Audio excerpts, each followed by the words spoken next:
Hello po mga idol. Panibagong luto po ito mga idol.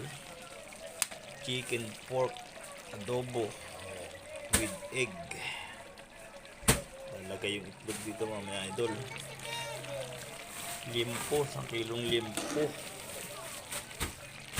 Breast, puro breast lang mga idol. Hindi masyadong mabuto. Narinig muna ng mga 4 hours. Hindi kong nilagay yung chicken mga idol kasi hindi siya madurog. Pinalambot ko muna yung pork.